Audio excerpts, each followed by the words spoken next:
والذین کذبوا بآیاتنا، اور وہ لوگ جنہوں نے ہماری آیتیں جھٹلائیں، صم و بکم فی الظلمات، اندھیروں میں بہرے اور گونگے ہیں، حق ماننا اور حق بولنا انہیں میسر نہیں، جہالت کے اندھیروں میں ہے، کفر اور حیرت کے اندھیروں میں ہے۔ من یشاء اللہ یضللہ، اللہ جسے چاہے گمراہ کرے۔ اے اللہ اپنے کرم سے ہمیں، ہماری اولاد و نسلوں کو اور تمام مسلمانوں کو گمراہیت سے محفوظ فرما۔ وَمَن يَشَأْ يَجْعَلْهُ عَلَى صِرَاطٍ مُسْتَقِيمٍ، اور جسے چاہے سیدھی راہ ڈال دے، جسے چاہے اسلام کی توفیق دے، عبادت کا جذبہ دے۔ ہمیں بھی اللہ تعالی صراط مستقیم پر چلنا نصیب فرمائے۔ قل، اے محبوب آپ فرمائیے، ارأیتکم ان اتاکم عذاب اللہ، بھلا بتاؤ تو اگر تم پر اللہ کا عذاب آئے، او اتتکم الساعۃ، یا قیامت قائم ہو، اغیر اللہ تدعون، کیا اللہ کے سوا کسی اور کو پکارو گے؟ ان کنتم صادقین، اگر تم سچے ہو۔ جنہیں تم معبود سمجھتے ہو، جنہیں تم الہ سمجھتے ہو، جن کے متعلق تمہارا عقیدہ ہے کہ وہ اللہ سے مقابلہ کرنے کی طاقت رکھتے ہیں، تو بتاؤ اللہ کا عذاب آ جائے تو کیا اللہ سے مقابلے کے لیے ان کو پکارو گے؟ بل ایاہ تدعون، بلکہ اللہ ہی کو پکارو گے۔ فیکشف ما تدعون الیہ ان شاء، تو اگر وہ چاہے جس پر اسے پکارتے ہو اسے اٹھا لے۔ وتنسون ما تشرکون، اور شریکوں کو تم بھول جاؤ گے۔ یعنی اگر تم اپنے دعوے میں سچے ہو کہ یہ بت خدا ہیں، معبود ہیں، الہ ہیں، اور اللہ سے مقابلہ کر سکتے ہیں، تو پھر تم اس وقت انہیں پکارو جب اللہ تعالیٰ کا عذاب آئے یا قیامت آئے۔ مگر تم ایسا نہ کرو گے، تم مصیبت میں اللہ تعالیٰ ہی کو یاد کرو گے، کیونکہ تم جانتے ہو کہ یہ بت جھوٹے ہیں۔ اس آیت میں مشرکین کے جھوٹ کو ظاہر کیا گیا کہ خود ان کا دل مانتا ہے کہ یہ جھوٹے خدا ہے، یہ اللہ کا مقابلہ نہیں کر سکتے، اسی لیے جب مصیبت آتی ہے، اللہ کا عذاب آتا ہے، یا جب قیامت آئے گی، تو اس وقت یہ ان بتوں کو نہیں پکاریں گے۔ فَيَكْشِفُ مَا تَدْعُونَ إِلَيْهِ إِن شَاءَ، اللہ تعالیٰ چاہے تو وہ مصیبت جس پر اسے پکارتے ہو وہ اسے دور کر دے۔ وَتَنْسَوْنَ مَا تُشْرِكُونَ، اور شریکوں کو تم بھول جاؤ گے۔ جنہیں اپنے اعتقاد باطل میں معبود جانتے تھے، ان کی طرف التفات بھی نہ کرو گے، توجہ بھی نہ کرو گے، کیونکہ تمہیں معلوم ہے کہ وہ تمہارے کام نہیں آ سکتے۔ اب یہاں پر ذرا اچھی طرح اس بات کو سمجھ لیں کہ مشرکین کا رد کیا گیا۔ مشرکین اپنے بتوں کو خدا سمجھتے تھے اور اللہ کا مقابل سمجھتے تھے کہ اللہ بھی الہ ہے، ان کے جھوٹے خدا بھی الہ ہیں، معبود ہیں۔ تو اس لیے فرمایا گیا کہ در حقیقت تمہارا دل بھی اس بات کو مانتا ہے کہ ہم جھوٹ کہتے ہیں، یہ بت کوئی طاقت نہیں رکھتے، یہ خدا الہ نہیں، معبود نہیں، اور اللہ کی مشیت کے بغیر کچھ نہیں ہو سکتا۔ لہذا ان سے کہا گیا کہ ایسے موقع پر تم ان بتوں کو نہیں پکارو گے۔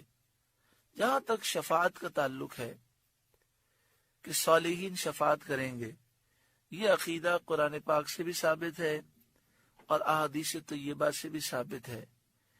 ان آیتوں کی غلط تشریح کر کے یہ کہہ دینا کہ مسلمانوں کی شفاعت صالحین نہیں کریں گے، یہ قرآن کا بھی انکار ہے اور احادیث طیبہ کا بھی انکار ہے۔ پہلی بات تو یہ ہے کہ مسلمان نبی اکرم صلی اللہ علیہ وآلہ وسلم، انبیاء، اولیاء، صالحین اور فرشتوں کو خدا نہیں سمجھتے، الہ اور معبود نہیں سمجھتے۔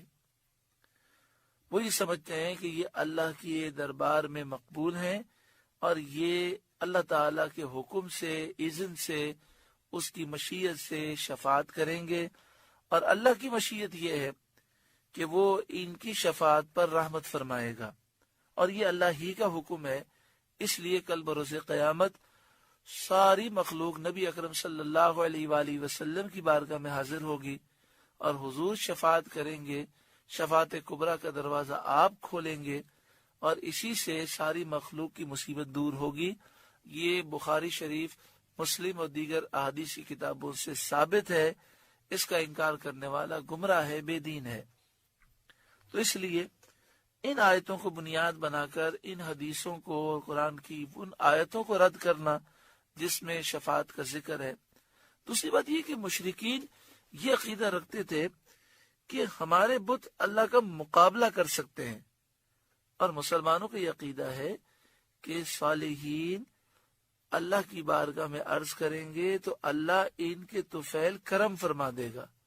یہ عقیدہ نہیں ہے کہ اللہ سے مقابلہ کریں گے۔ تیسری بات، مسلمانوں کا عقیدہ ہے کہ صالحین شفاعت کریں گے تو اللہ کے اذن سے کریں گے، اور اللہ کی مشیت کے بغیر کچھ نہیں ہوگا۔ یہ اللہ کی مشیت ہے کہ اللہ تعالیٰ صالحین کو مقام و مرتبہ دے گا، اور دنیا میں جن لوگوں نے قدر نہ کی، کل بروز قیامت اللہ تعالیٰ دکھائے گا کہ دیکھو ان صالحین کو میں نے کتنا مقام دیا، کہ ان کی شفاعت کے صدقے میں کتنے لوگ جنت میں جا رہے ہیں۔ شفاعت کبریٰ کا دروازہ تو رسول اللہ صلی اللہ علیہ وآلہ وسلم کھولیں گے، پھر آپ کے وسیلے سے دیگر انبیاء، صحابہ، اہل بیت اطہار، یہاں تک کہ حفاظ، حافظ بعمل، عالم بعمل، شہید جس نے اللہ کی رضا کے لیے قربانی دی، اسی طرح جس کا حج قبول ہوا، وہ سب لوگوں کو جہنم سے نکال کر جنت میں لے جائیں گے، اللہ انہیں مقام و مرتبہ دے گا۔ تو یہ اللہ کی مشیت ہے، اس کا شرک سے کوئی تعلق نہیں ہے۔ دوسری بات یہ کہ دنیا میں اللہ تبارک و تعالی نے ایک نظام بنایا کہ ہم ایک دوسرے سے مدد مانگتے ہیں۔ تو مدد مانگنا ایک دوسرے سے شرک اس وقت ہوتا ہے جب ہم کسی کو خدا سمجھ کر مدد مانگیں۔ جب ہم اپنے لوگوں سے مدد مانگتے ہیں تو ہم کسی کو خدا نہیں سمجھتے۔ اللہ تبارک و تعالی نے ایک نظام بنایا کہ جو صالحین ہیں، جو اللہ کے پیارے ہیں، اللہ نے انہیں مقام و مرتبہ دیا کہ جب ان کا نام مصیبت میں لیا جائے تو ان کے وسیلے سے اللہ تعالیٰ مشکل کو آسان فرما دیتا ہے۔ اور رب العالمین یہ دکھاتا ہے کہ دیکھو جنہوں نے اللہ سے لو لگائی، اللہ نے انہیں کتنا مقام و مرتبہ دیا۔ اب دیکھیں، ہم جب قبرستان جاتے ہیں تو قبرستان میں جانے کے بعد ہم فاتحہ کرتے ہیں، تھوڑی دیر میں گھبراہٹ ہو جاتی ہے، زیادہ دیر بیٹھ نہیں سکتے، لیکن جب صالحین کے مزارات پہ جاتے ہیں ایسا نور، ایسی برکتیں نازل ہوتی ہیں، وہاں سے اٹھنے کا دل نہیں ہوتا۔ داتا گنج بخش علیہ رحمہ کے مزار پر انوار پر دیکھیں تو 24 گھنٹے، رات کو آپ 3 بجے بھی جائیں تو وہاں قرآن مجید فرقان حمید کی تلاوت کرنے والے، درود شریف پڑھنے والے، رب العالمین کی بارگاہ میں دعائیں کرنے والے، اللہ کے حضور سجدہ ریز آپ کو لوگ نظر آئیں گے۔ اور بادشاہوں کی قبروں پر جائیں تو وہاں ویرانہ ہوتا ہے، وہاں پر گھبراہٹ ہوتی ہے۔ تو یہ بھی ہمیں دکھایا جاتا ہے جو اللہ کا ہو جاتا ہے اللہ اس کا ہو جاتا ہے، اور جس کا اللہ ہو جاتا ہے ساری کائنات اس کی ہو جاتی ہے۔ اللہ تبارک و تعالی سمجھ کی توفیق عطا فرمائے۔ اس موضوع پر مزید تفصیل جاننا چاہیں تو باہر شریعت مسجد سے کتاب یا سی ڈی یا کیسٹ حاصل کر لیں، شرک کی حقیقت اور حقیقت توحید، معیار ہدایت کتاب حاصل کر لیں۔ انشاءاللہ تعالی یہ موضوع اچھی طرح سمجھ میں آ جائے گا۔ اگر آپ سمجھے ہوئے ہیں، کسی کو سمجھانا چاہتے ہیں تو معیار ہدایت کتاب دے دیں، اسی طرح شرک کی حقیقت، حقیقت توحید، یہ سی ڈی کیسٹ دے دیں، اور اللہ تعالیٰ سے دعا کریں کہ اللہ تعالیٰ سب کو دین کی صحیح سمجھ عطا فرمائے۔ سورہ انعام کا 4واں رکوع مکمل ہوا۔ اللہ رب العالمین اس رکوع کے نور سے ہمارے قلوب کو روشن اور منور فرمائے۔